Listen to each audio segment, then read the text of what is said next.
karunia-Nya, sehingga kita dapat mengikuti acara webinar Technological, Pedagogical, and Content Knowledge ini, yang insya Allah tanpa halangan suatu apapun. Sholawat serta salam tak lupa kita haturkan kepada junjungan kita, Nabi Muhammad SAW, yang dimana kita tunggu syafaatnya di yaumil akhir nanti. Sebelumnya, izinkan saya memperkenalkan diri. Perkenalkan, saya Anis Priyanti, yang akan memandu jalannya acara webinar Technological, Pedagogical, and Content Knowledge dalam perspektif literasi pada hari ini. Untuk acara hari ini, yang pertama pembukaan, dan acara selanjutnya, yakni pemaparan materi yang akan disampaikan oleh narasumber hebat kita, yaitu Ibu Andari Puji Astuti MPD dan Bapak Afis Pratama ST MPD. Dan dilanjutkan dengan sesi tanya-jawab, kemudian diikuti dengan pengerjaan poster, serta diakhiri dengan penutup. Memasuki acara yang pertama, marilah kita buka acara webinar Technological and Pedagogical and Content Knowledge dalam perspektif literasi ini dengan bacaan basmalah bersama-sama. Bismillahirrahmanirrahim. Acara selanjutnya yaitu acara inti yang akan dipandu oleh moderator kita. Kepada Mbak Salma, saya persilahkan.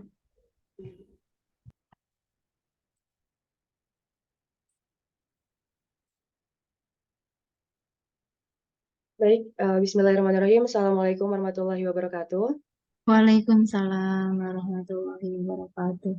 Baik, terima kasih kepada seluruh peserta webinar yang telah hadir pada pagi hari ini. Izinkan saya, Salma, selaku moderator yang akan memandu jalannya acara webinar yang nantinya akan disampaikan oleh narasumber-narasumber kita yang sudah disebutkan oleh Master of Ceremony tadi. Yang pertama ada Bu Andari Puji Astuti, kemudian yang kedua ada Pak Afis Pertama. Nah, langsung saja untuk di materi yang pertama nanti akan disampaikan oleh Ibu Andari. Untuk Bu Andari, apakah sudah ada di Zoom, Bu? Sudah, Mbak. Baik, alhamdulillah sudah Oh, Mbak terlihat sangat Salma. cantik sekali ya, udah siap sekali untuk mengisi webinar pada kali ini ya, Bu. Iya, bismillah. Oke. Sebelumnya izinkan saya untuk share screen terlebih dahulu untuk menampilkan CV dari Ibu Andari.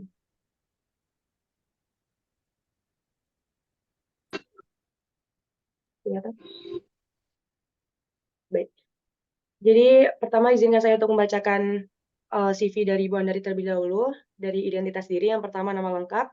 Jadi Ibu Andari ini nama lengkapnya Ibu Andari Puji Astuti SPD MPD, kemudian jenis kelaminnya perempuan, program studinya S1 Pendidikan Kimia dengan NIP atau NIDN-nya 0613028604 dan tempat tanggal lahirnya di Jakarta 13 Salah itu. Februari tahun Tahunnya. ya tahun berapa Bu yang benar? 1986, Mbak. Oke, 1986. Kalau 2020 masih sangat muda sekali ya, Bu. Iya, betul, Mbak Salma. Oke, alamat emailnya andaripujiastuti@unimus.ac.id, kemudian nomor teleponnya ada 085741674090. Untuk riwayat pendidikan, pertama S1 Pendidikan Kimia Universitas Negeri Semarang pada tahun 2005 hingga 2009. Yang kedua ada di S2 Pendidikan IPA, konsentrasi Pendidikan Kimia Universitas Negeri Semarang di tahun 2010 hingga 2012. Kemudian ada rekam jejak Tridharma. Di pendidikan ada pengembangan peserta didik, kemudian ada teori belajar dan quantum learning, kimia sekolah 1, kimia sekolah 2, dan biokimia. Ini ada penelitian selama 10 tahun terakhir, dan yang paling terbaru itu di tahun 2020 di pengembangan aplikasi The Pedagogy of Standardized Testing sebagai media pengembangan profesi berkelanjutan bagi guru dan calon guru. Kemudian itu pengabdian kepada masyarakat, itu yang terbaru ada di program pendampingan pendidikan keluarga, yaitu keterampilan P4K, itu dari Yayasan Keluarga Kita dan Indika Foundation. Ini ada pengalaman penulis artikel juga, banyak sekali, luar biasa. Kemudian ada penyampaian makalah secara oral pada pertemuan seminar ilmiah dalam 5 tahun terakhir. Bisa dilihat, lumayan banyak sekali gitu ya. Ini juga ada penulisan buku dalam 5 tahun terakhir, kemudian ada perolehan HKI dalam 5-10 tahun terakhir. Ya, seperti itu untuk pembacaan CV dari Ibu Andari. Selanjutnya, untuk penyampaian materi saya serahkan kepada Ibu Andari untuk mengisi webinar pada kali ini. Waktu dan tempat saya persilahkan. Ya, terima kasih Mbak Salma. Assalamualaikum Bapak Ibu, Mbak Mas di sini. Selamat pagi Pak Hafiz. Ada Eko juga ternyata. Selamat pagi Bapak Ibu. Izinkan saya gitu nggih karena memang ini merupakan satu rangkaian begitu nggih Bapak Ibu. Kami saya dan Pak Hafiz itu mendapatkan kesempatan untuk belajar terkait konsep literasi dengan Western Sydney University dan salah satu tugas kami dari Dirjen GTK ketika sudah mengikuti kelas itu adalah melaksanakan diseminasi. Untuk itu kemarin eh, kami merasa bahwa ada beberapa konsep yang memang sudah berkembang di Indonesia terkait konsep literasi, namun perlu ditambahkan. Dan juga ada beberapa miskonsepsi terkait dengan TIPEK yang kemarin saat ujian komprehensif PPG itu masih sepertinya memang masih perlu ditambahkan. Begitu juga untuk di sini mahasiswa pendidikan kimia yang nantinya akan melaksanakan program kampus mengajar maupun PPL di sekolah yang berkaitan dengan program peningkatan literasi karena beberapa angkatan ini kemarin membuat pelaporan kegiatan literasi berkaitan dengan pengadaan buku gitu ya. Jadi akhirnya kami mencoba untuk ya sudah kita webinarnya ke internal dulu bagaimana TIPEK dalam literasi dalam perspektif literasi dan pada pagi hari ini Bapak Ibu saya yang berkesempatan pertama kali untuk menyampaikan materi kemudian nanti yang berkaitan dengan TIPEK itu akan disampaikan oleh Pak Hafiz karena memang background beliau S1-nya adalah ST Informatika ya Pak Hafiz ya kalau nggak salah ya. Nah, jadi ya Pak Bapak Ibu Ya, Bu. hari ini ya. Jadi yang pertama hari ini sebenarnya 45 menit tadi mungkin agak sedikit lama. Eh, Bapak Ibu suara saya terdengar mboten nggih? Terdengar, Bu. Terdengar ya Pak ya. Jadi Bapak Ibu dan Mbak Mas kalian karena ini program diseminasi perkuliahan kami, di sini saya yang membahas tentang TIPEK dalam perspektif sosial literasi, literasi sosial gitu ya Bapak Ibu. Jadi di sini nanti saya akan mencoba menjelaskan ulang tentang konsep literasi, TIPEK dan TIPEK dalam perspektif literasi yang kemarin sudah kami dapatkan materinya dari Universitas Mitra. Jadi begini Bapak Ibu, literasi sebetulnya itu sebelum anak-anak before word it, ini ada bukunya oleh Praktisi Literasi bahwa sebelum manusia mengenal kata, sebenarnya ada society. Society itu adalah lingkungan masyarakat di mana sumber dari segala pengetahuan itu berasal. Jadi literasi itu tumbuh bersama masyarakat dan teknologi merupakan media yang digunakan untuk membuka akses tersebut. Bagaimana teknologi digunakan untuk mendokumentasikan, kemudian membukukan ilmu pengetahuan. Jadi sebetulnya resource atau sumber belajar itu adanya di masyarakat. Dan dari sanalah sebetulnya sebelum membaca, anak-anak itu dikenalkan dengan dunianya. Itulah mengapa di buku Before Word gitu ya, first book first book for our student atau buku pertama untuk siswa kita adalah lingkungannya. Jadi kalau yang kemarin ada yang Mbak Mas sekalian, kemudian Bapak Ibu mengatakan literasi selalu berawal dari membaca, yang sebetulnya dimaksudkan adalah membaca fenomena yang ada di sekitar anak-anak ataupun di sekitar manusia itu tinggal. Dan ini eh, sangat spesifik antara peserta didik yang tinggal di daerah kondisi demografis seseorang itu sangat mempengaruhi background knowledge dari literasi yang nantinya akan mereka kembangkan.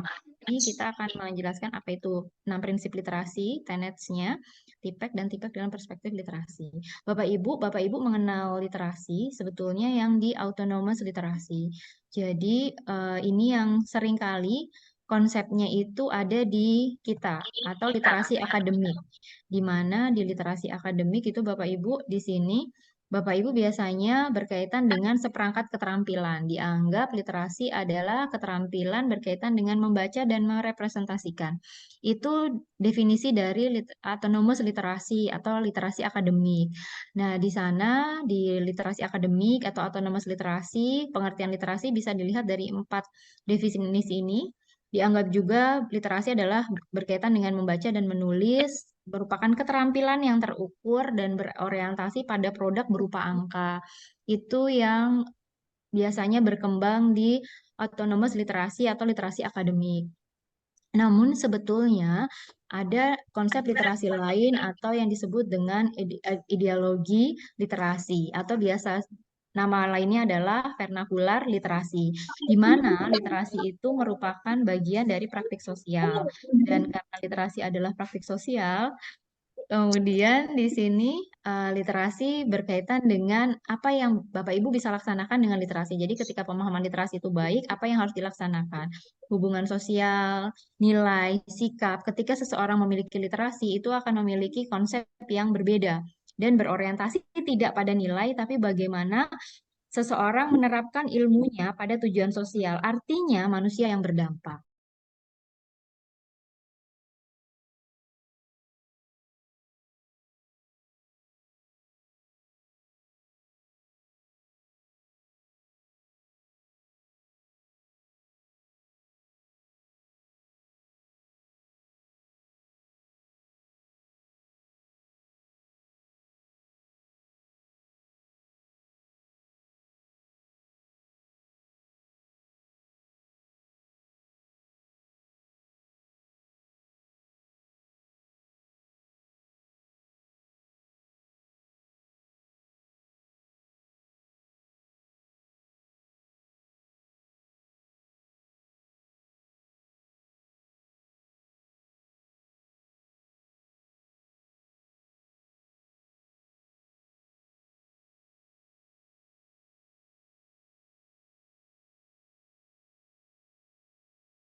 Maaf ya Bapak Ibu, ini tadi barusan ngeheng sehingga berhenti sebentar.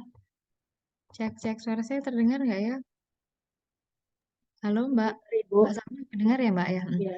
Balik lagi ke sini, jadi itu perbedaannya nggih Bapak Ibu. Jadi kalau yang Bapak Ibu kenal atau Mbak Mas kenal dengan literasi berkaitan dengan keterampilan membaca dan menulis, itu berarti definisi dari literasi akademik atau yang disebut dengan autonomous literasi. Kalau yang berkaitan dengan bagaimana literasi ini berdampak pada komunitas atau berdampak pada tujuan sosial, maka ini disebut dengan vernacular literasi atau ideologis literasi. Ini adalah hal yang berbeda, namun sebenarnya berasal dari modalitas yang sama. Apa saja? Nah, ini prinsipnya bahwa di literasi itu ada 6 prinsip. Prinsipnya literasi adalah social practices gitu. Jadi kalau ada yang menganggap bahwa literasi selalu berkaitan dengan baca tulis, sebetulnya tidak. Literasi adalah ketika Bapak Ibu, Mbak Mas sekalian itu yang di kimia, di sini ada juga yang mungkin dari IVET tadi, ketika teman-teman, oh yang kita hirup adalah oksigen. Oksigen yang kita hirup ini ketika suplainya berkurang, ketika suplai tubuh dalam oksigen dalam tubuh kita berkurang, apa sih yang akan kita lakukan? Kenapa ketika berolahraga biasanya kulit kita akan kemerahan. Nah, itu apa yang terjadi? Oh, karena sudah beraktivitas sedemikian berat, maka diperlukan asupan oksigen tambahan. Dengan apa? Misalnya dengan mengkonsumsi air mineral yang mengandung air mengalir sehingga difusi oksigen ke tubuh kembali. Itu ketika kita sudah memahami konsep bagaimana oksigen berdifusi dalam peredaran darah, itu berarti prinsip yang pertama. Literasi dipahami sebagai perangkat dari praktek sosial. Jadi ketika Bapak Ibu, Mbak Mas kalian jajan, kemudian tahu, oh jajanan ini mengandung zat kimia berbahaya, bahwa kita pun adalah substance terbesar yang mengandung zat kimia, gitu. Bahwa manusia adalah pusat dari segala sumber kimia yang ada di sekitar kita, bagaimana kita mengembangkan dan lain-lain, itu yang disebut dengan literasi sebagai seperangkat praktek sosial. Kemudian ada there are different literacies associated with different domains life. Ini yang maksudnya tadi bahwa bahwa setiap ketika kita berpindah tempat itu sangat mungkin background knowledge kita itu akan mempengaruhi level literasi yang kita miliki. Nah, nanti apa sih yang sebetulnya membedakan, apa yang tidak membedakan? Jadi ada komponen literasi yang semuanya itu sama, pemahamannya sama, tapi setelah itu yang di mana domain mana yang itu berbeda. Jadi sebetulnya literasi itu memiliki domain yang berbeda, domain concentrate dan unconcentrate. Concentrate itu yang dibatasi, artinya kalau itu ada masalah itu akan mempengaruhi domain yang atas. Dan ini juga akan berkaitan pada tadi autonomous literasi. Jadi di prinsip kedua, bagaimana concentrate atau domain literasi yang dibatasi ini akan berpengaruh kepada literasi akademik. Itu prinsip yang kedua. Kemudian prinsip yang ketiga dari literasi adalah literasi itu dibentuk oleh lingkungan sekitar Bapak Ibu gitu yang disebut dengan pattern based social institution and power relationship. Jadi bagaimana ketika kita sebagai masyarakat yang ada di Indonesia memiliki pemahaman literasi yang berbeda dengan teman-teman yang ada di UK misalnya atau yang ada di Amerika misalnya, di mana kita sebagai masyarakat yang tinggal di daerah tropis memiliki keragaman pengetahuan tentang cara bercocok tanam beraneka macam flora. Kemudian memiliki berbagai macam cara untuk merawat fauna. Nah, ini tidak dimiliki oleh teman-teman yang tinggal di belahan dunia dengan 4 musim. Nah, ini yang disebut dengan prinsip keempat, bahwasanya praktek literasi itu sangat dipengaruhi oleh institusi sosial atau lingkungan di mana siswa kita berasal. Prinsip yang keempat bahwa literasi itu Bapak Ibu sebetulnya berkaitan dengan budaya juga gitu. Jadi tidak bisa dilepaskan dari budaya anak. Makanya kalau Bapak Ibu atau Mbak Mas sekalian pernah membaca culturally responsive pedagogy atau culturally responsive teaching, di mana artinya literasi dibangun berdasarkan budaya di mana kita tinggal. Dan literasi itu berkaitan dengan historical situated. Artinya gimana? Prinsip kelima ini. Bapak Ibu dan Mbak Mas kalian, level literasi atau level reading stage development atau perkembangan membaca seseorang itu kan memang ada rentang usianya ya. Misal di usia 9 sampai 14 tahun harusnya mereka itu sudah memahami konsep makna yang terkandung dalam berita.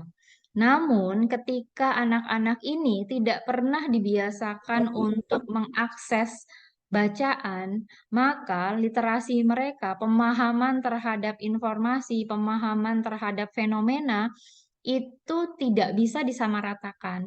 Itu sangat berpengaruh sekali proses pembiasaan yang ada di background keluarga masing-masing. Itu maksudnya literasi is historically situated. Jadi dibentuk oleh sejarah yang membentuk seseorang.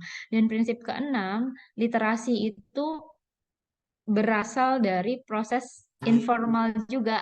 Kalau Bapak Ibu pernah mendengar istilah bahwa buku itu adalah dialog adalah darah. Artinya apa? Artinya kemampuan atau sekelompok pengetahuan yang membentuk literasi itu diawali dari kegiatan informal and sense making. Berawal dari diskusi Bapak Ibu dan Mbak Mas sekalian. Jadi kalau Bapak Ibu, Mbak Mas sekalian itu tidak suka berbicara, berdialoglah dengan diri sendiri. Selalu bertanyalah terhadap diri sendiri tentang berbagai macam fenomena. Karena kemampuan literasi berawal dari proses of informal, bagaimana kita berdialog dengan orang lain atau terhadap diri sendiri. Dari sanalah kemudian pertanyaan-pertanyaan kita akan mencari jawabannya. Dan dari sanalah kemudian literasi itu bisa berkembang. Itu 6 prinsip literasi yang kami dapatkan. Kemudian di sini ada ini nggih, Bapak Ibu, Mbak Mas sekalian, ada 5 pilar literasi yang tadi saya sampaikan bahwa untuk memahami literasi itu ada phonemic awareness, phonic fluency atau kelancaran membaca, kosakata, penguasaan kosakata atau vocabulary dan comprehension. Jadi phonemic awareness, contoh phonemic awareness itu ketika Bapak Ibu mengenal kata asam, asam gitu ya. Kalau bagi kita orang-orang yang berkecimpung di dunia kimia, kalau asam itu biasanya akan merujuk pada larutan asam basa. Sedangkan kalau ada beberapa orang yang mengatakan asam difonologikan sama dengan masam atau yang artinya rasanya kecut gitu. Nah, ini sesuatu yang berbeda antara acid dan kecutnya masam gitu. Nah, phonemic awareness kesadarannya di sana. Ini yang dimaksud asam, asam yang mana ya? Kemudian kita lihat foniknya, susunannya, asam, asam pada susunan kalimat yang mana. Nah, akhirnya itu berkaitan dengan fluensi, kemahiran. Oh, asam, asam yang dimaksud di sini rasa jeruk adalah asam. Oh, berarti yang dimaksud adalah masam. Itu berkaitan dengan penguasaan vocabulary. Coba Bapak Ibu atau Mbak Mas kalian berbicara asam kepada anak usia 3 tahun. Pasti analogi asamnya adalah rasa masam, bukan larutan asam basa. Nah, ini yang dimaksud dengan pilar literasi. Jadi, berawal dari phonemic awareness, kesadaran.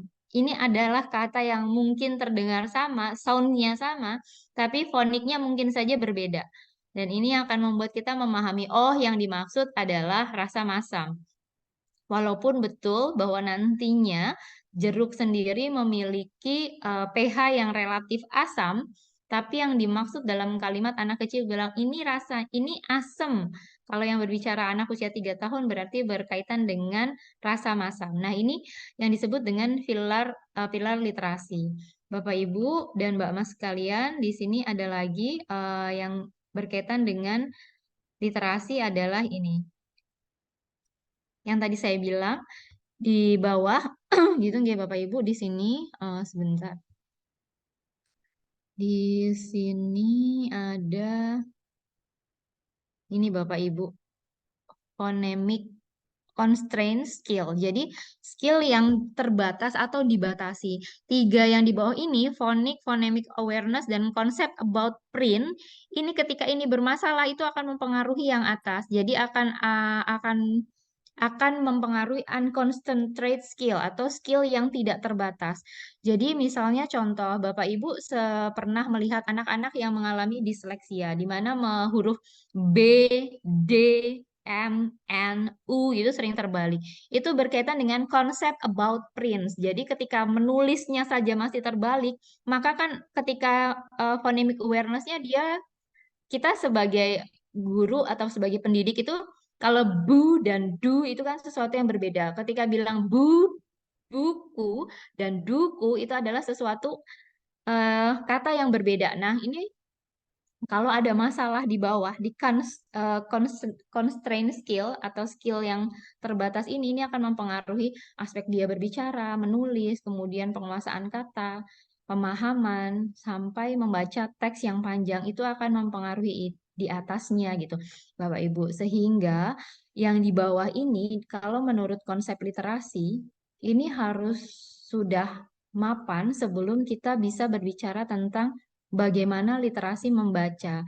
Jadi tolong pahami peserta didik Bapak Ibu atau misalnya anak didik atau adik gitu ya Mbak Mas kalau yang memiliki adik kecil, coba konsep about print-nya sudah betul belum? Pun dengan yang ada sebagai guru kimia. Menulis helium, He-nya besar dua-duanya. Apakah ini benar? HE yang dua-duanya besar dengan yang kecil. He yang kecil itu kan berarti helium gitu ya Bapak Ibu. Tapi kalau H dan E yang besar, apakah ada senyawa kimia yang menuliskan H dan E?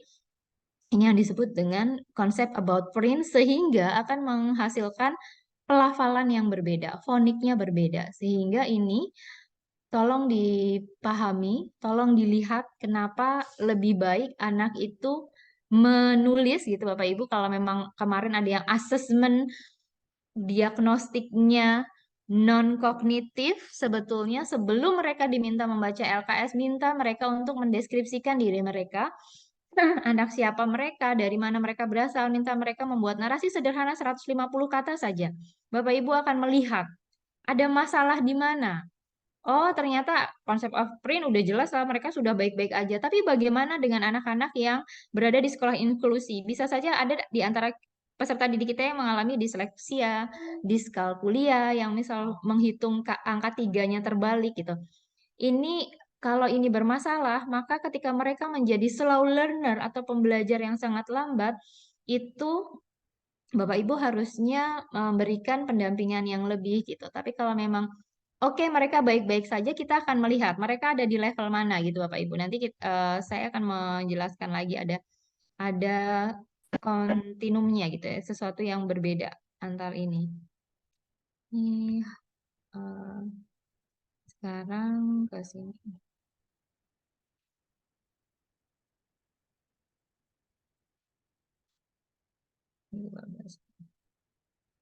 Oh, Bapak Ibu. Nah, ini kontinum literasi. Jadi Bapak Ibu kalau yang peserta didik Bapak Ibu sudah sampai mana?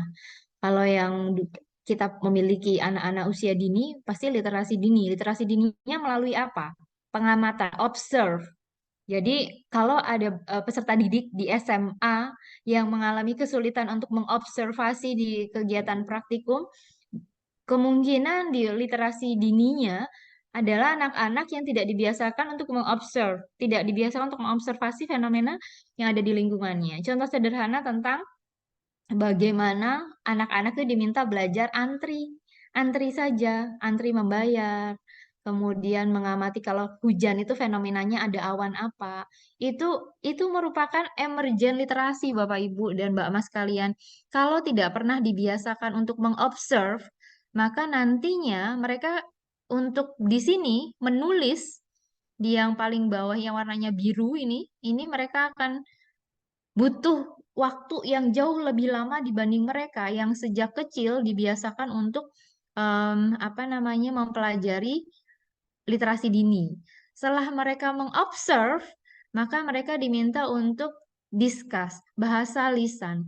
Bahasa lisan kalau Bapak Ibu, Mbak Mas kalian juga punya adik kecil, biasanya setelah itu minta mereka untuk read aloud, berbicara, storytelling, menceritakan kembali hari ini belajar apa. Pun dengan anak yang saat ini berada di jenjang menengah atas, setelah mereka belajar hari itu meminta mereka untuk read aloud, storytelling. Hari ini belajar apa? Ini akan mengakomodir mereka yang memiliki gaya belajar audio juga. Kenapa? Karena mereka akan mendengar suara yang berbeda, irama yang berbeda, intonasi yang berbeda. Bagi anak-anak audio gaya belajarnya itu akan sangat membantu. Mendengar dan mendengarkan adalah sesuatu yang berbeda. Bagi anak audio, mendengarkan adalah tentang bagaimana mereka belajar dan itu adalah keterampilan yang berawal dari oral language gitu Bapak Ibu dan Mbak Mas kalian. Kemudian ada yang phonological awareness, mencerna kosakata, membaca bermakna. Nah, Bapak Ibu, kemarin ada yang minta anak-anak membaca bermakna dari artikel.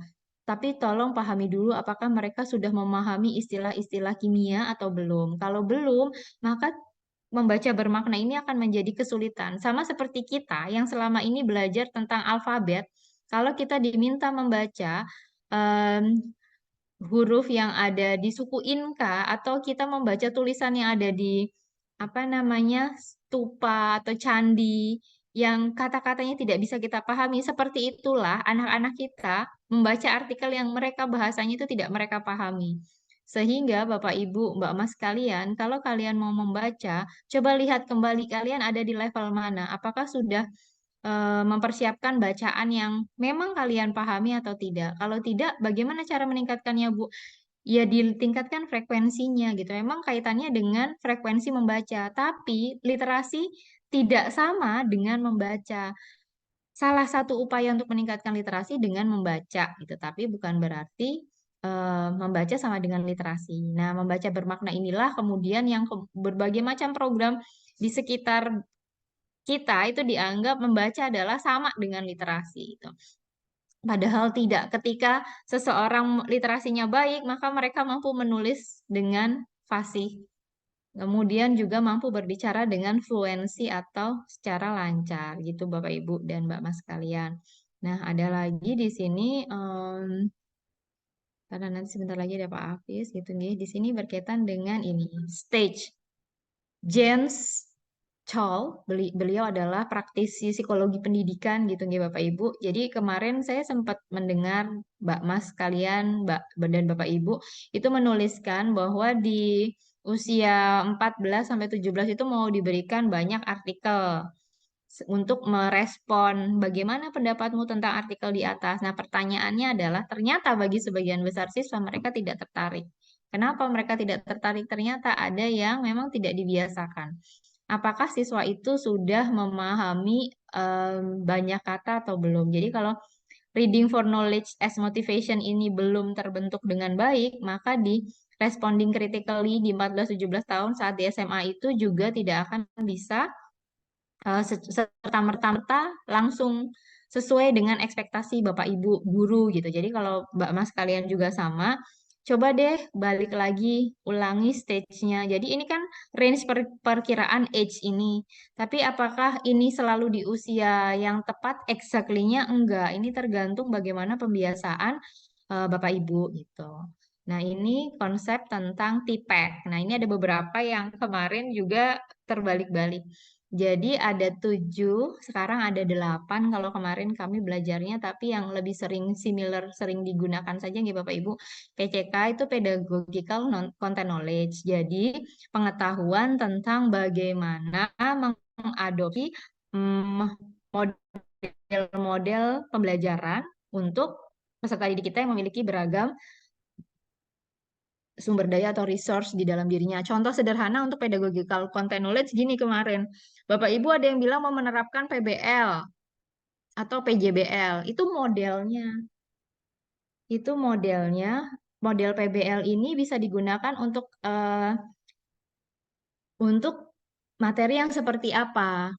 Apakah bisa langsung diberikan untuk konsep materi yang awal? Misalnya ketika awal itu maksudnya gimana Bu? Bapak Ibu kalau pertama kali belajar tentang apa namanya eh buffer gitu ya. Buffer itu kan ada asam basanya, ada materi prasyaratnya.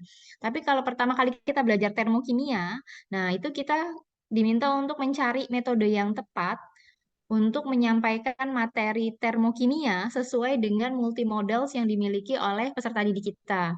Yang memiliki ternyata di kelas itu ragam ragam gaya belajarnya banyak dan kecerdasan yang dimiliki oleh anak-anak ini juga banyak. Ternyata Bapak Ibu berpikir bagaimana nih untuk menciptakan pembelajaran yang menarik di materi yang baru. Oh, Bapak Ibu mau menerapkan PJBL gitu. PJBL itu modelnya. Nah, di dalam PJBL itu ada metodenya. Untuk kelas yang beragam misalnya metodenya bisa digunakan entah dengan studi mandiri, metodenya dengan praktikum, kemana ada yang juga menyamakan demonstrasi sederhana dengan praktikum. Demonstrasi sederhana yang dimaksud kalau Bapak Ibu membakar kertas, kemudian Mbak Mas kalian gitu ya mencontohkan menyalakan lilin, di mana sesemua orang itu bisa melakukan praktek itu di rumah, sebetulnya itu bukan demonstrasi gitu.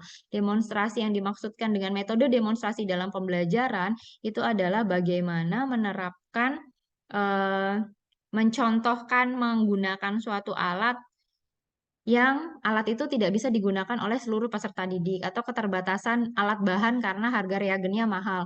Nah, ini kalau kita misalnya mau menggunakan Argentum AG itu harganya mahal. Maka yang dilakukan di pedagogical content knowledge, Bapak Ibu menggunakan reaksi exoendo itu tidak menggunakan apa tadi namanya reagennya AG gitu misalnya, tapi menggunakan yang lain. Kemudian metodenya demonstrasi karena memang di lab itu terbatas sekali reagen untuk dana untuk membeli reagen. Nah, itu yang disebut dengan pedagogical content knowledge. Kalau technological pedagogical knowledge itu bagaimana teknologi digunakan untuk menjadi medium perantara pembelajaran. Maksudnya gimana? Jadi kalau misalnya Bapak Ibu belajar tentang struktur atom, sekarang kan itu sudah ada augmented reality-nya gitu Bapak Ibu, struktur atom bagaimana kalau Bapak Ibu bisa cek di di Google gitu ya, ada namanya AR augmented reality ketika kita bilang natrium gitu nanti kalau di kartu itu ada simbol natrium nanti ada satu elektron yang berputar. Oh, berarti dia golongan 1A. Kalau kita bicara tentang apa namanya chloride itu ada 7 elektron yang berputar. Nah, itu yang disebut dengan technological pedagogical knowledge. Karena apa? Teknologinya digunakan untuk memediasi pembelajaran. Nah, kalau technological knowledge hanya tentang bagaimana teknologi digunakan dalam pembelajaran contoh sederhananya gimana kalau Bapak Ibu menggunakan Quizzes gitu. Nah, itu hanya technological knowledge saja gitu. Kita menggunakan teknologi saja digunakan untuk membantu gitu, tapi tidak untuk bagaimana mengarahkan siswa untuk mencapai tujuan pembelajaran. Kalau yang TK, Technological Content Knowledge, menggunakan teknologi untuk merepresentasikan idea atau tema. Jadi contohnya tadi, kalau misalnya Bapak Ibu punya yang kemarin ada ya yang menggunakan flipbook atau barcode gitu ya. Nah, di sana untuk merepresent idenya itu pakai flipbook gitu. Karena kalau misal hanya menerangkan saja itu kurang kurang bermakna. Bapak Ibu ingin anak-anak ini membaca dulu materinya di rumah atau menggunakan LMS, itu yang disebut dengan technological content knowledge. Kalau content knowledge saja hanya pengetahuan terkait materi materi yang Bapak Ibu ampu atau Mbak Mas sekalian kuasai. Kalau pedagogical knowledge hanya berkaitan dengan tadi pemahaman yang berkaitan dengan bagaimana Bapak Ibu memfasilitasi pembelajaran dan konsep PBM di dalam kelas. Itu pedagogical knowledge. Sedangkan TPACK, karena dia mengatakan TPAC itu apa? Technological, Pedagogical, and Content Knowledge gitu ya. Jadi mengintegrasikan pengetahuan untuk menggunakan teknologi itu digunakan untuk merepresentasikan, memfasilitasi pembelajaran sesuai dengan konten area kita masing-masing Bapak Ibu. Jadi contohnya kita menggunakan teknologi untuk menyusun pembelajaran dengan anak-anak yang beragam. Maksudnya gimana, Bu? Jadi contohnya Bapak Ibu, kalau yang secara sederhana Bapak Ibu yang gampang didapatkan itu teknologi yang paling simple dan sederhana biasanya menggunakan HP gitu nggih. Kalau HP itu yang paling banyak kan yang menggunakan barcode. Nah, barcode itu digunakan untuk apa? Memfasilitasi jalannya diskusi, memfasilitasi jalannya praktikum, untuk memvisualisasikan gambar, menyimpan materi tanpa harus mencetak gitu nggih. Karena sekarang banyak sekali yang menggunakan smartphone dan itu bisa dibaca di mana saja tanpa terlalu banyak menghabiskan kuota. Nah, itu teknologi digunakan untuk menyusun pembelajaran. Nah, di sini ada 3 domain teknologi, Bapak Ibu. Jadi ada low level teknologi. Sebetulnya teknologi itu tidak selalu berkaitan dengan IoT atau Internet of Things. Nah, di low level teknologi yang dimaksud adalah sarana bagaimana teknologi itu digunakan sebagai bagian untuk mempermudah pembelajaran. Itu di low level teknologi, tidak berkaitan dengan IoT. Jadi media pembelajaran saja yang bisa digunakan untuk memvisualisasikan konsep atau teori. Nah, kalau medium level teknologi itu menggunakan IoT tapi tidak secara keseluruhan. Jadi seperti ini contohnya robot ini menjalankannya dengan internet, tapi robotnya kan fisik gitu nggih Bapak Ibu, yang disebut dengan medium level teknologi. Masih berkaitan dengan IoT tapi sebetulnya hanya untuk menggerakkan saja.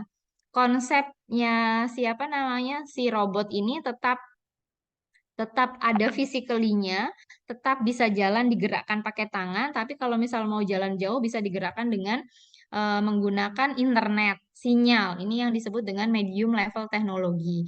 Kalau yang high level teknologi semuanya sudah berkaitan dengan IoT. Jadi kalau misalnya Bapak Ibu menggunakan Quizzes, nah itu bagian dari high level teknologi. Karena harus berkaitan dengan internet. Kalau internet nggak ada, sudah Bapak Ibu nggak bisa pakai media tersebut. Itu yang disebut dengan high level teknologi. Itu. Nah, ini ada sedikit ini sebelum ke Pak Hafiz itu multimodal Bapak Ibu. Yang dimaksud tadi kenapa sih dari tadi berbicara tentang multimodal? Karena ternyata anak-anak didik kita itu tidak hanya visual, kemudian tidak hanya yang aural atau yang secara terlihat gitu ya, gestur, sikap tubuh, spasial, dan linguistik juga. Nah, di sini ternyata untuk mendeliver pembelajaran itu Bapak Ibu bisa menggunakan ini gambar. Kalau kemarin sih banyak sekali mahasiswa, kemudian juga guru yang menggunakan media pembelajarannya adalah video untuk menyampaikan materi ke peserta didik. Tapi video ini biasanya akan lebih berdampak bagi mereka yang visual dan aural serta linguistik. Untuk gestural dan spasial itu kalau hanya video saja, pembelajaran di kelas menjadi tidak bermakna, tidak terlalu bermakna. Bisa juga dengan chart atau graph, itu bisa juga jadi kalau kemarin ada yang permasalahan untuk meningkatkan level literasi dan numerasi, Maka pembelajaran itu berikan artikel-artikel yang berkaitan dengan data, art and image, kemudian interaktif komponen. Interaktif komponen itu tadi ya kayak misalnya permainan game sederhana, atau yang paling sederhana itu kalau misal Bapak Ibu permainan STAD atau permainan menempel atau window shopping itu bagian dari interaktif komponen karena siswa itu berinteraksi langsung gitu. Yang ini tidak berkaitan dengan IoT kalau yang window shopping. Kalau audio mungkin kan akan dengan suara kitanya bisa digunakan sedang diskusi musik instrumen yang tanpa lagu gitu tanpa apa namanya lirik hanya nada saja itu akan berdampak bagi mereka yang memiliki multimodalnya adalah aural, linguistik, and gestural. Begitu juga dengan teks dan foto. Gitu Bapak Ibu, jadi bisa dimanfaatkan gitu nggih. Nah, tipe dari multimodal, Bapak Ibu, pembelajaran itu ada 3 resource-nya. Ada yang paper based, maksudnya sumber belajarnya berupa buku, LKS yang Bapak Ibu kemarin sebutkan, Mbak Mas sebutkan. Kalau live multimodal itu jadi kayak bermain peran. Kemudian bisa juga praktikum. Nah, itu live multimodal text. Jadi kita apa namanya memperagakan apa yang ada di teks. Jadi praktikum itu bagian dari mengakomodir mereka yang spasial and gestural gitu untuk belajar live multimodal text. Digital multimodal text biasanya yang tadi berkaitan dengan kalau Bapak Ibu bilang PPT, nah itu bagian dari multimodal text. Tapi biasanya multimodal text itu tadi tidak mengakomodir teman-teman yang memiliki multiliterasinya adalah spasial and gestural. Nah, ini the best idea implementation of TPEC. Jadi, kalau Bapak Ibu yang kemarin berkaitan dengan Mas Mbak besok yang mau ke sekolah gitu ya, ketika akan mengajarkan tentang electricity, itu bisa menggunakan bahan-bahan bekas gitu. Nah, ini bagian dari low level teknologi atau kalau misalnya sudah menggunakan IoT disambungkan dengan internet itu bisa menjadi media media ajar yang disebut dengan medium level teknologi. Nah, di sini yang wrong idea selama ini dianggap bahwa TPEC selalu berkaitan dengan IoT, padahal tidak. Bagi yang low level teknologi itu sama sekali tidak berkaitan dengan IoT. Tapi yang dimaksud dengan TPEC sendiri adalah bagaimana teknologi itu membantu Bapak Ibu semua untuk merepresentasikan ide pembelajaran dengan yang sederhana tapi tervisualisasikan konsepnya itu yang disebut dengan TPEC sebetulnya. Nah, Bapak Ibu, TPEC sendiri itu bisa hadir karena ada ini, social presence. Jadi Bapak Ibu mengangkat isu-isu sosial yang berkaitan dengan kehidupan siswa sehari-hari. Begitu juga dengan Mbak Mas kalian, kalau belajar ingin cepat masuknya, kaitkan konsep ini apa ya yang ada di masyarakat gitu. Cognitive presence kemudian akan menggunakan pengetahuan sebelumnya. Oh ya ya ini berkaitan dengan apa sih gitu. Teaching presence gitu. Kalau yang berkaitan dengan TPEC tadi Bapak Ibu harus hadir sepenuh hati, sepenuh jiwa untuk betul-betul melayani pertanyaan siswa. Itu yang disebut dengan teaching presence gitu. Jadi kalau Bapak Ibu sudah menyusun apa namanya rencana pembelajaran yang baik tentang apa itu konsep-konsep yang berkaitan dengan topik sosial, kemudian harus ada cognitive presence dan teaching presence. Nah, ini literasi sebagai praktek sosial ini sudah mulai hujan sudah mulai ramai. Kemarin ada beberapa anak yang mengatakan bahwa Bu, kok air hujan di sekitar saya itu nggak 7 ya? Berapa? 6. Nah, itu topik hujan asam itu juga bisa Bapak Ibu eh, masukkan di pembelajaran kalau memang itu berkaitan dengan musim gitu, nggih. Tapi kalau berkaitan dengan apa namanya jurusan atau program studinya dekatkan dengan apa yang mereka pelajari. Nah, ini terakhir gitu ya Bapak Ibu. Jadi ada strategi literasi nanti yang bisa Bapak Ibu sampaikan nanti akan saya share di grup atau di Sertif ya Mbak. Nanti link materi ini akan diberikan beserta dengan strategi untuk meningkatkan literasi. Simpulan yang bisa saya sampaikan di sini Bapak Ibu hanya dua, bahwa literasi itu tidak sama dengan membaca. Kemudian yang kedua, bahwa TIPEK itu tidak selalu berkaitan dengan IoT, tapi bagaimana teknologi itu digunakan untuk membantu Bapak Ibu menyampaikan ide atau tujuan pembelajaran. Mungkin dari saya itu Bapak Ibu dan Mbak Mas sekalian, terima kasih sudah mendengarkan karena ini bagian dari tanggung jawab kami sudah belajar gitu. Nanti monggo kalau ada pertanyaan bisa melalui chat karena sepertinya ini ditanya Pak Hafiz ya Mbak. Dan ini juga mendekati salat Jumat, jadi mungkin bisa ke Pak Hafiz dan Bapak Ibu yang ingin bertanya bisa dituliskan di chat dulu nanti setelah Pak Hafiz menjelaskan kita akan sama-sama bahas gitu Mbak Salma. Baik Ibu, terima kasih. Mungkin kita langsung lanjut lagi ya ke Pak Hafiz. Apakah Pak Hafiz sudah ada di Zoom? Sudah Mbak Salma. Baik Pak Hafiz, terima kasih. Izinkan saya untuk men-share screen ya terkait CV dari Pak Hafiz terlebih dahulu. Ya bisa singkat saja Mbak, biar Baik, tidak terlalu Pak. lama teman-teman. Ya. Iya. Eh, lagi mlebu karep nending ana njaluk surat panitia.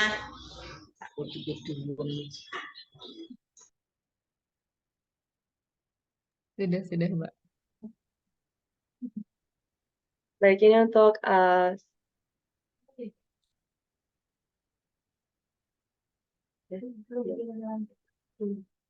Terus gimana ya?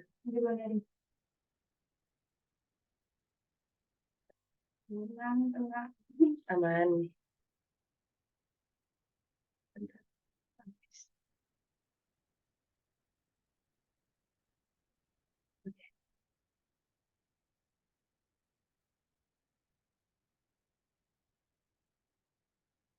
Baik, ini untuk identitas dari Pak Hafiz. Nama lengkapnya ada Bapak Hafiz Pratama STMPD, jenis kelaminnya laki-laki, untuk NIY-nya 624121988, NIDN-nya 0624128881, tempat tanggal lahir dari Bandar Lampung, tanggal 24 Desember 1988.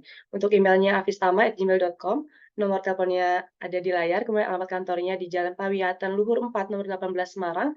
Kemudian lulusan yang telah dihasilkan dari S1 ada 24 orang, kemudian mata kuliah yang diampu. Yang pertama ada pengantar teknologi informasi, yang kedua pembaharuan dalam pembelajaran, yang ketiga desain grafis, yang keempat videografi, dan yang kelima ada fotografi. Ini untuk riwayat pendidikan, Pak Hafiz pernah berkuliah di Universitas Negeri Lampung, S1-nya, bidang ilmunya ada teknik elektro, tahunnya di tahun 2006 hingga 2012 dengan judul skripsi, rancang bangun sistem pembelajaran TENSIS berbasis makromedia Flash 8 atau 8. Kemudian S2-nya di Universitas Negeri Semarang di Pendidikan Kejuruan atau Konsentrasi Teknologi Informasi pada tahun 2013 hingga 2015. Jadi basisnya yaitu pengembangan media pembelajaran multi platform, instalasi software pada paket keahlian teknik, komputer dan jaringan. Dan tentunya di selanjutnya ada pengalaman penelitian juga dalam 5 tahun terakhir, yang dimana Pak Hafiz juga sudah sangat mumpuni ya, sudah ahli juga di bidang teknologi informasi seperti itu. Mungkin itu secara singkat kurikulum vitae dari Pak Hafiz. Untuk waktu dan tempat saya persilahkan kepada Pak Hafiz untuk menyampaikan materi. Ya, baik, terima kasih.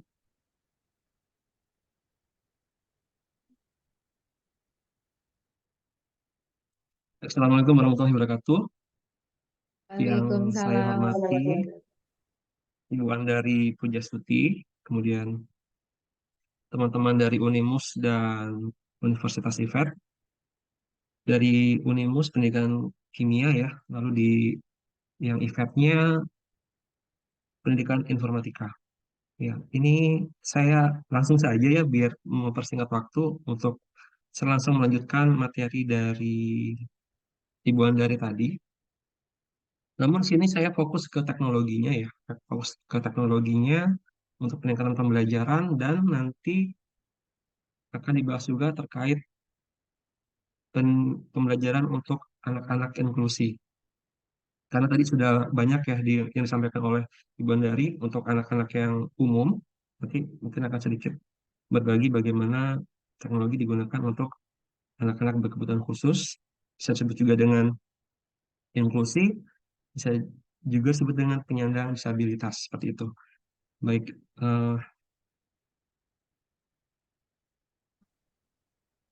Ya, jadi untuk menekankan kembali dari apa yang Ibu Andari sampaikan tadi, jadi teknologi ini terkait teknologi enhanced learning, bagaimana teknologi itu akan meningkatkan kualitas dari pembelajaran. Jadi di dalamnya itu tidak hanya pakai, misalkan pakai kuisis ya, pakai kuisis saja itu sudah menggunakan teknologi, betul. Tapi belum termasuk keseluruhan dari pembelajarannya. Jadi yang perlu ditekankan di sini adalah bagaimana teknologi itu memfasilitasi si pengajar maupun si pembelajar dalam suatu aktivitas pembelajaran. Di dalamnya itu ada supporting research, bagaimana penelitian itu didukung, kemudian bagaimana mengaktifkan kolaborasi, bagaimana mengaktifkan refleksinya, semua menggunakan teknologi. Jadi teknologi di sini sifatnya sebagai media atau alat bantu untuk meningkatkan pembelajaran. Lalu ini paradigma yang perlu kita tanamkan nih sebagai calon guru khususnya ataupun calon orang tua nantinya ya. Jadi untuk menekankan pembelajaran ke anak-anak kita juga nantinya. Di sini ada dua perbedaan ya, dua perbedaan antara learning about ICT, mempelajari ICT dan bagaimana mengajar atau mengajari dengan dan melalui ICT. Jadi kita bisa lihat dari emerging, applying, infusing, dan transforming-nya. Dari emerging, pertama itu kita pilih dulu apa tools yang kita gunakan ya. Pilih tools yang kita gunakan, kemudian bagaimana dengan tools itu kita dapat meningkatkan pembelajaran kita. Enhancing traditional teaching di sini ya. Kemudian setelah itu, nah dari pemikiran kita di awal bagaimana meningkatkan kualitas pembelajaran, selanjutnya bagaimana juga tools-tools tadi, alat-alat tadi dapat memfasilitasi pembelajaran untuk menggunakan instruksi multimodal yang barusan saja disampaikan oleh Ibu Andari tadi. Lalu yang terakhir yaitu tahap transforming ya, kita mensimulasi pembelajar untuk membuat dan mengatur inovatif and open learning environments. Jadi kita mensimulasi para pembelajar untuk menciptakan lingkungan belajar, suasana belajar. Tadi ini masih terkait juga ya dengan kurikulum Merdeka. Di prinsipnya seperti itu terkait penggunaan teknologi ICT di dalam pembelajaran. Lalu selanjutnya saya akan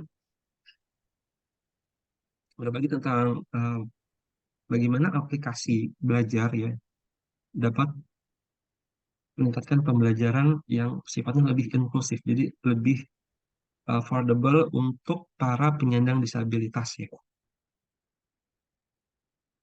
Sebelum sebelum kita ke sana, saya ingin minta relawan ya 25 orang untuk dapat ikut aktivitas di sini. Silakan dapat dapat dipoto ya, arahkan foto ke barcode-nya, maaf ke QR code-nya ya, lalu join dengan password IFET123. Silakan saya beri waktu 3 menit saja ya.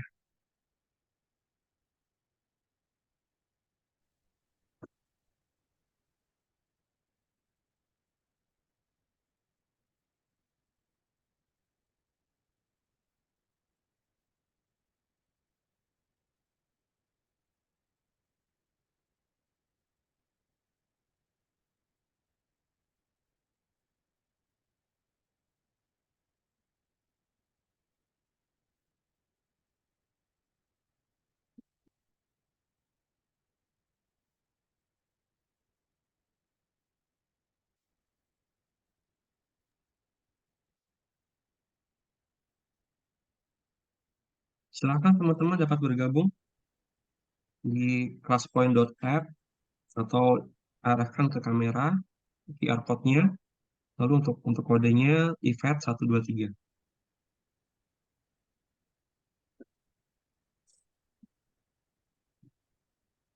Pak Hafiz, ini saya coba masuk, tapi kok hanya anggota kelas ini yang dapat bergabung ya Pak? Silakan periksa nama Oh iya, Anda. maaf. Silakan dicoba lagi, Bapak Ibu. Saya lupa buka kuncinya. Oke.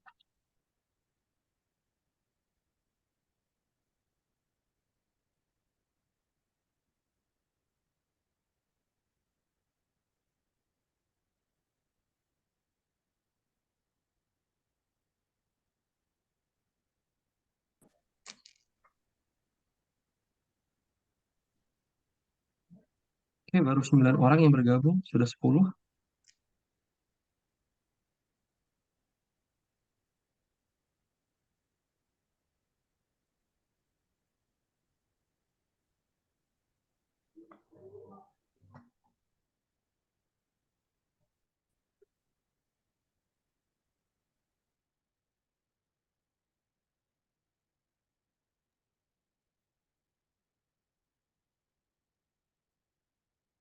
Sudah 14, saya tunggu setidaknya 3 lagi ya. 3 lagi tidak apa-apa. Jangan kita tutup kelasnya.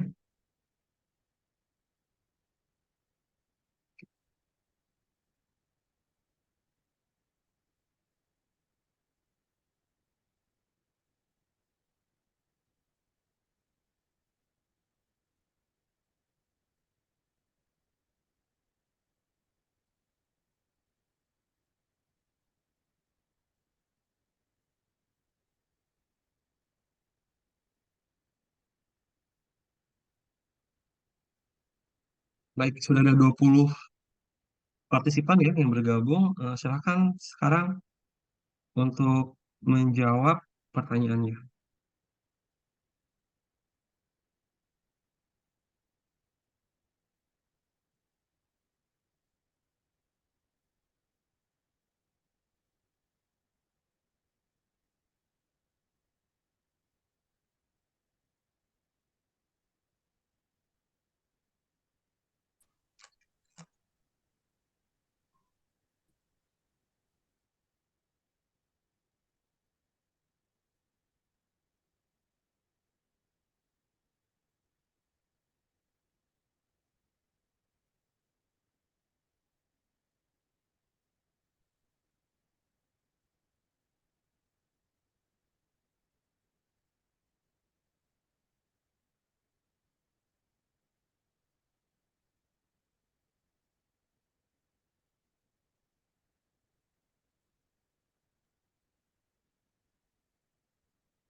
Baik, ternyata kebanyakan tidak ada ya yang di lingkungan sekitarnya terdapat individu atau anak yang berkebutuhan khusus. Tapi ada juga tidak, namun tidak banyak ya. Ya, namun perlu kita kita sampaikan nanti jika jika kita memiliki informasi yang berguna bagi mereka, sebaiknya kita sampaikan. Sekarang eh, sekali lagi ya untuk yang sudah join di kelas tadi, gambarkan perasaan Anda pada selembar kertas untuk mengungkapkan perasaan Anda bagi penyandang disabilitas. Silakan bisa dapat menggambar atau mengirim emoticon yang sifatnya gambar ya, yang image. Silakan, saya tunggu.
Oke, baik. Terima kasih Bapak Ibu atas partisipasinya.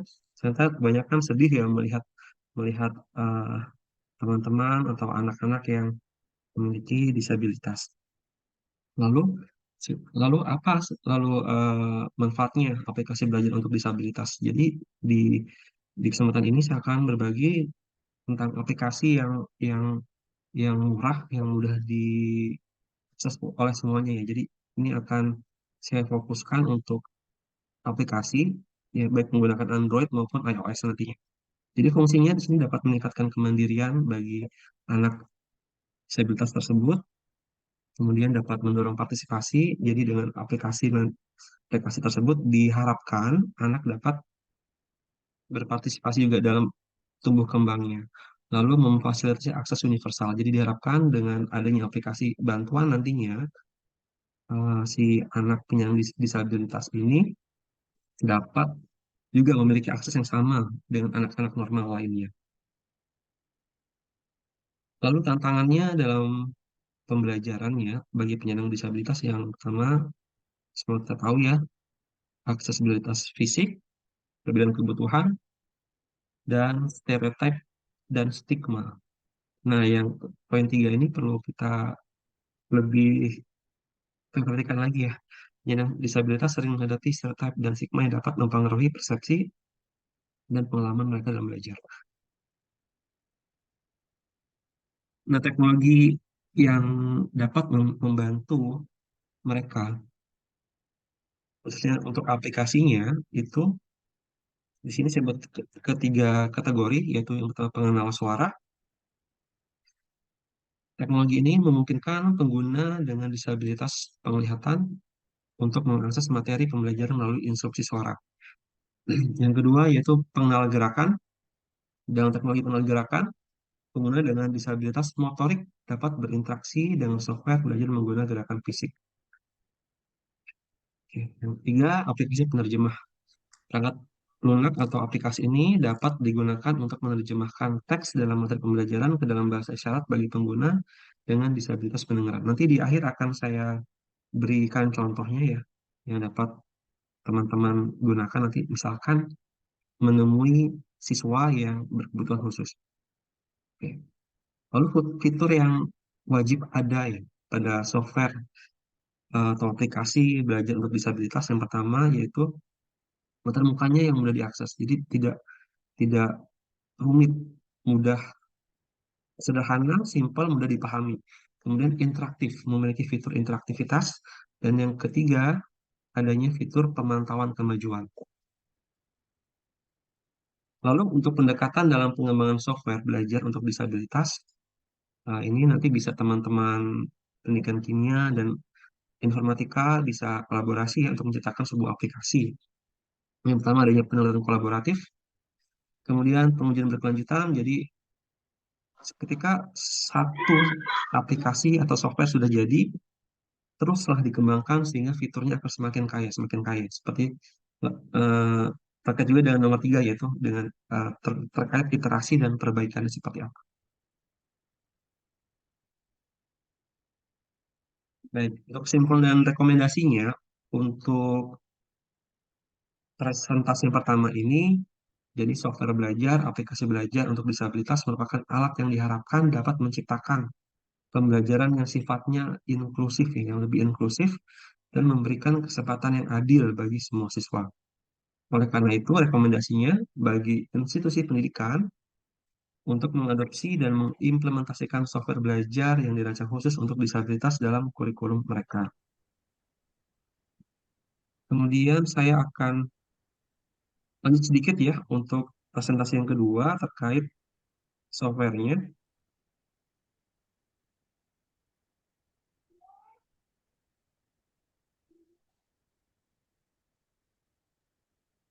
Oke, di sini saya akan presentasikan 9 aplikasi pembelajaran. Sebenarnya ada banyak sekali ya di App Store, Play Store tentang aplikasi-aplikasi untuk membantu para penyandang disabilitas. Sebelum ke sana, eh, saya ingin minta pendapat teman-teman ya, 20 relawan untuk menyebutkan contoh aplikasi mobile yang teman-teman rasa dapat digunakan untuk siswa penyandang disabilitas? Ya, silakan, saya tunggu jawabannya.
Respon dari teman-teman ya,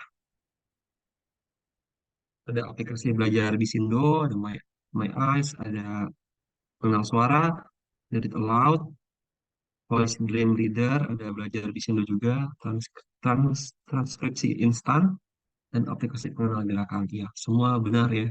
Jadi ini bisa nanti teman-teman rekomendasikan ke jika memiliki saudara atau teman lingkungannya yang ada anak berkebutuhan khusus bisa direkomendasikan untuk orang tuanya. Baik, yang akan saya sharingkan di sini yang pertama adalah Let Me Talk, free AAC Talker Talker ini ya. Eh, Aplikasi AAC gratis ini memberikan komunikasi di semua bidang kehidupan. Anda dapat menyusun gambar untuk membaca rangkaian gambar menjadi sebuah kalimat. Nah, nanti bisa kalian coba AAC Talker. Mungkin saya lihatkan sebentar ya untuk aplikasinya.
Jadi seperti itu untuk Let Me Talk ya, si AAC Talker. Nah, ini bisa menjadi sebuah inspirasi juga buat teman-teman semua ya, baik pendidikan kimia maupun pendidikan informatika, untuk menciptakan sebuah aplikasi ya, mungkin bisa untuk skripsinya nanti, sebuah aplikasi yang dapat membantu para tunawicara seperti itu. Lalu untuk selanjutnya ada speech assistant, ada autism therapy with Mita juga ada, nanti bisa kalian cek sendiri ya, teman-teman cek sendiri. Kemudian ada colorblind pal ini eh, untuk penyandang buta warna. Jadi bisa menggunakan colorblind pal. Lalu ada Google Text to Speech, ini mungkin teman-teman sudah menggunakan semua ya. Lalu ada Montessori ABC Learning, ini untuk khusus untuk anak-anak yang usianya masih dini. Kemudian ada magnifier yang penglihatannya kurang, jadi kita bisa memfungsikan handphone menjadi sebuah magnifier atau kaca pembesar. Kemudian ada OCR Instantly Pro, ini bisa mengubah gambar menjadi teks dengan teknologi pengenalan karakter optik. Jadi, jika kita ingin menyampaikan sesuatu dari gambar, si OCR ini bisa mengubahnya menjadi teks, lalu nanti akan muncul suaranya seperti itu. Sehingga si tunawicara ini akan dapat berkomunikasi dengan lingkungannya. Lalu yang terakhir ada Jeptalk. Aplikasi ini merupakan aplikasi komunikasi suara yang dirancang untuk membantu komunikasi nonverbal anak-anak dan orang dewasa. Ini tantangan untuk di Indonesia sendiri ya, kebanyakan aplikasi yang ada di Play Store yang bagus-bagus itu hanya menyediakan berbahasa Inggris ya. Kemudian tantangan yang kedua, pemerintah dan sivitas akademik perlu melakukan riset dan pengembangan aplikasi bantuan belajar untuk siswa disabilitas di Indonesia. Jadi nanti ini merupakan tantangan teman-teman ya untuk membantu para kaum disabilitas sehingga mereka akan memiliki kemampuan yang sama dengan anak-anak normal lainnya. Baik, mungkin itu saja Mbak Salma yang dapat saya sampaikan. Terima kasih waktunya. Wassalamualaikum warahmatullahi wabarakatuh. Waalaikumsalam warahmatullahi wabarakatuh. Terima kasih Pak Hafiz atas penyampaian materinya dan juga terima kasih Bu Andari. Mungkin kita masih punya waktu sekitar 15 menit ya untuk sesi tanya jawab. Mungkin ada 3 penanya pertama yang bisa memberikan pertanyaan jika ada yang ditanyakan pada Bapak Ibu dan juga teman-teman sekalian.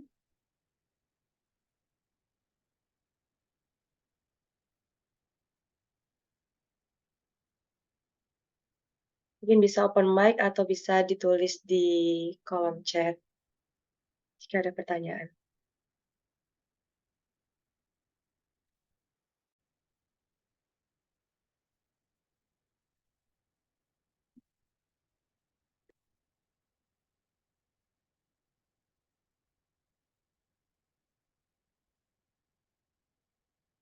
Oke, mungkin sambil menunggu ada yang bertanya ya, mungkin saya pengen ngobrol-ngobrol sama Bu Andari dulu kali ya. Bu Andari, apakah suara saya terdengar, Bu? Terdengar Mbak Salma? Gimana Mbak? Mungkin ini mewakili dari mahasiswa yang kemarin mengikuti kampus mengajar ya, Bu. Kalau misalnya berbicara tentang literasi, tentunya sangat melekat sekali gitu sama teman-teman kampus mengajar gitu. Begitu juga tadi terkait adaptasi teknologi yang disampaikan oleh Pak Hafiz juga, kami juga merasakan bahwasanya kami harus bisa menciptakan suatu teknologi yang bisa diterapkan oleh anak-anak sekitar gitu. Tetapi kan kebetulan di SMP saya itu kan tingkat literasinya menurut saya beda-beda ya, Bu, karena umurnya juga gap-nya kebetulan beda-beda gitu. Dan di SMP pun menurut saya terkait literasi itu bisa saya bingung menggolongkannya seperti apa, tapi menggolongkannya itu menurut saya udah menengah gitu, mungkin udah pada bisa membaca lah, basic-nya seperti itu gitu. Kira-kira kalau program yang kita pakai itu kayak seperti pojok baca, terus ada literasi rutin membaca 15 menit di awal, apakah menurut Ibu itu masih, apa ya, masih efisien atau masih efektif gitu dilakukan di sekolah-sekolah tersebut, seperti itu, Bu? Mbak Salma kalau boleh tahu kemarin anak-anaknya ini boarding school atau pulang ke rumah? Pulang ke rumah, Bu? Oke, jadi kalau perspektifnya literasi ini juga pernah diberikan tugas membaca itu gitu. Kami pernah diminta untuk membedah artikel terus apa namanya Lindi atau pemateri dari sana tuh bingung. Oh, di Indonesia itu literasi dianggap sama dengan membaca ya.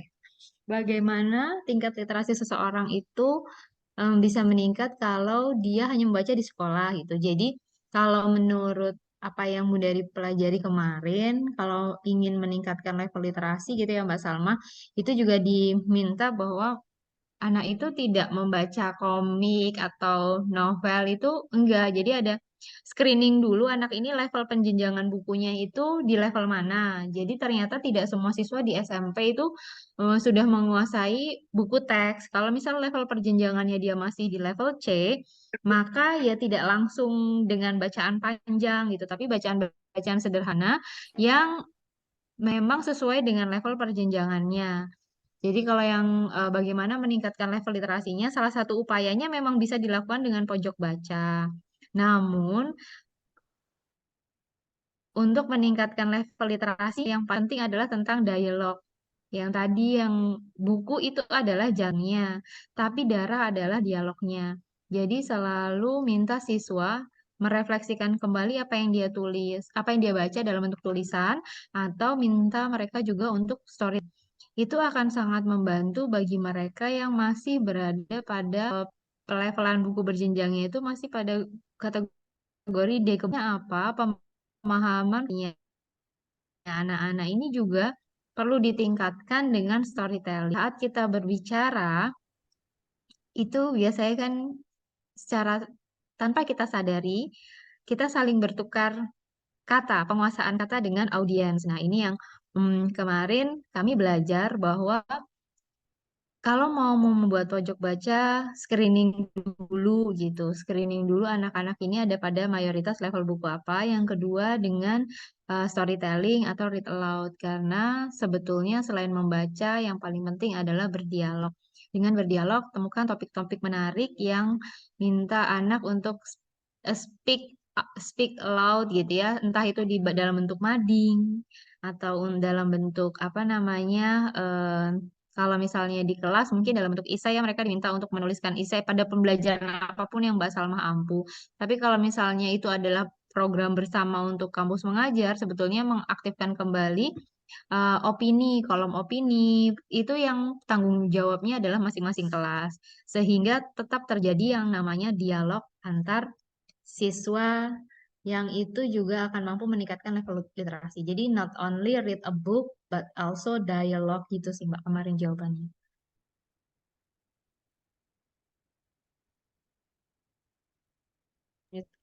Baik, terima kasih Bu Dari. Untuk Bapak dan Ibu sekalian, apakah ada pertanyaan? Ini Pak Agus juga memberikan beberapa resource yang kemarin kami juga apa namanya disampaikan gitu di kelas bahwa sumber-sumber bacaan itu juga bisa diakses secara digital gitu ya Pak Agus ya, dan itu gratis ya Pak ya. Kemarin ternyata banyak sekali resource-nya. Ya, gratis, Bu. Gratis dan ada level tingkat umurnya. Jangan. Iya. Hmm. Teman-teman bisa juga di-download jadi format PDF, bisa dibagikan langsung atau bisa di-print dulu daripada beli, mungkin seperti itu. Pak Sofian sepertinya ingin bertanya ya Mbak Salma. Ada Iya. rahasia. Baik, Ya, silakan Pak. baik. Pak, suara saya terdengar, Bu Andari. Terdengar Pak, terdengar. Oke, baik, Bu. Yang saya ingin tanyakan berkaitan literasi ini ke Bu Andari. Ini kan saya ya di sini kita semua base-nya kimia. Nah, kalau kan anak saya ngajar di SMK. Nah, kalau misalkan tadi kita disesuaikan dulu dengan kemampuan mereka gitu. Sementara kita dituntutnya itu Bu Andari untuk Masukan kompetensi. ya itu kompetensi dan materinya memang dalam tanda kutip agak berat sedikit gitu. Sementara memang ada beberapa murid saya yang datang nggak suka baca gitu. Baca cerita yang lucu-lucu aja mereka kadang malas itu baca cerita. Apalagi baca judulnya depannya ada kimia, ada ini gitu Bu. Nah, bagaimana itu bisa cara kita sebagai guru itu untuk kemudian tidak perlu kita dari awal tapi kira-kira anak itu bisa tertarik gitu. Kita udah bawa bacaannya nih dari apa tuh yang kayak dokumentaris atau apa gitu. Kemudian di perpus kami ada gitu. Tapi kadang-kadang tuh Waduh Pak, angel ya, susah ya Pak mengambil Iya, Pak. kesimpulan. Mm-mm. Karena untuk kami di SMA SMK itu bahkan literasi dan numerasi itu udah dimasukkan dalam rapor pendidikan. Itu ada Mm-mm. rapornya, ada nilainya, dan semua itu harus ditindaklanjuti, ada RTL-nya. Sampai bikin Iya. program untuk RKAS ke depannya bagaimana. Kira-kira begitu Bu Andari. Ya, ya Pak Sofyan. Jadi ini soal siapa yang baca. Nanti saya share juga Pak di grup yang ini strategi literasi. Strategi literasi bagaimana meningkatkan level literasi tidak dengan membaca. Karena tadi tidak semua anak atau peserta didik itu menyukai bacaan, bukan karena mereka tidak suka, tapi tidak dibiasakan membaca oleh lingkungan pertamanya, yaitu keluarga. Yang tadi seperti saya sampaikan Pak Sofyan, yang kalau misal bertemu dengan peserta didik yang tidak suka membaca, maka yang harus dilakukan adalah membuat mereka untuk berdialog atau berdiskusi. Tadi bahwa darahnya itu justru di dialog. Jadi kalau misalnya bertemu dengan anak laki-laki yang memang lebih senang untuk tadi multimodalnya, mereka itu spasial dan gestural gitu ya Pak, lebih suka bergerak, apalagi anak cowok di SMK. Maka minta mereka itu diskusinya langsung dengan para pakar Pak, minta mereka wawancara tugasnya. Atau memang Bapak memberikan pertanyaan yang sifatnya adalah mereka diskusi antar mentor peer yang mengelompokkan kemarin kalau asesmen diagnostik yang non kognitifnya berdasarkan gaya belajar, kelompokan mereka itu tidak anak kinestetik semua, tapi di sana ada anak di masing-masing kelompok itu ada anak yang audio dan visual. Karena kalau anak audio pasti belajarnya bicara. Nah, bagi anak-anak kinestetik yang nggak suka baca, temennya ngomong, mereka berdialog, itu kalau menurut level literasi itu akan setidaknya membantu. Karena kan seperti yang Pak Sofyan sampaikan, tidak semua anak itu suka membaca, bukan karena mereka tidak suka, tapi karena sejak kecil tidak dibiasakan, Pak. Nah, kalau yang kita dan ada juga memang yang secara ekonomi itu tidak mampu untuk mengalokasikan pembelian buku. Nah, kalau yang tadi mungkin kalau yang sudah paham tentang teknologi ada beberapa yang bacanya online, tapi ada yang nggak mau. Nah, bagi yang mereka tidak mau memang tadi dua, jadi buku atau dialog untuk meningkatkan level literasi. Jadi kalau misal mau meningkatkan, itu tidak melulu terkait proyeknya adalah membaca, tapi minta mereka jadi wartawan, tanya ke narasumbernya, misalnya adalah teman-teman yang sukses di bengkel gitu ya Pak, kalau yang dengan teman-teman kimia misalnya, kalau misalnya kemarin Pak Sofyan itu TKJ ya, yang Pak Sofyan tuh otomotif atau bukan ya Pak? Otomotif, kalau yang otomotif berarti bisa tuh Pak, misalnya mereka diminta untuk observe, kemudian dialog dengan pemilik bengkel ahas yang terkenal di kotanya gitu, sehingga itu tetap akan meningkatkan level pemahaman mereka sesuai dengan bidang mereka dan tidak harus membaca gitu. Itu yang kemarin saya dapatkan sih Pak Sofian, jadi ternyata memang tidak harus membaca gitu.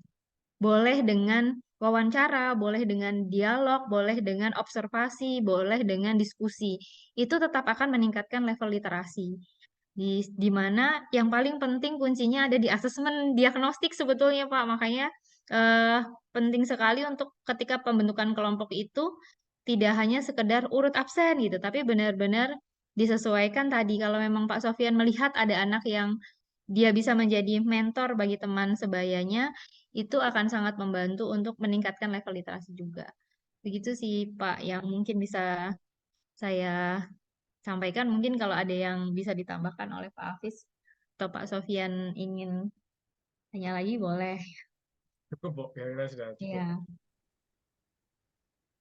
Terima kasih, Bu Andari. ya Pak Sofyan. Terima Baik, kasih terima juga. kasih. Untuk selanjutnya, apakah ada yang ingin bertanya lagi?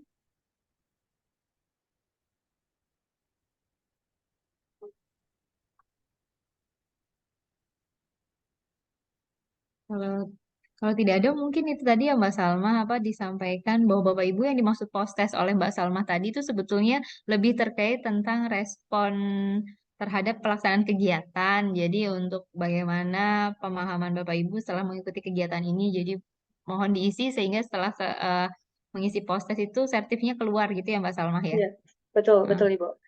Oke, mungkin habis ini kita langsung ke post-test saja ya Bu ya. Hmm. Baik, setelah ini akan saya share ya terkait link dari post-test. Mungkin kita akan beri waktu 5 menit untuk pengisian gitu. Karena kebetulan pertanyaan tidak sesulit-sulit banget ya Bu ya. Jadi bisa diisi. 5 Gitu. menit. Saya juga hanya 5 kok. Iya.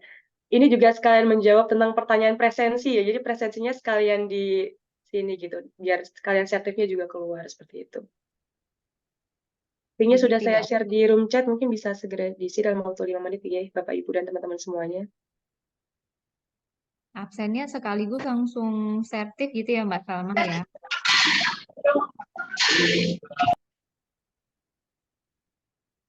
Begitu juga dengan teman-teman di IFET, Pak Hafiz, mungkin apa namanya bisa disampaikan ke anak-anak.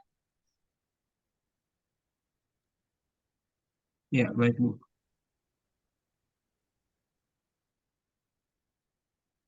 Instagram.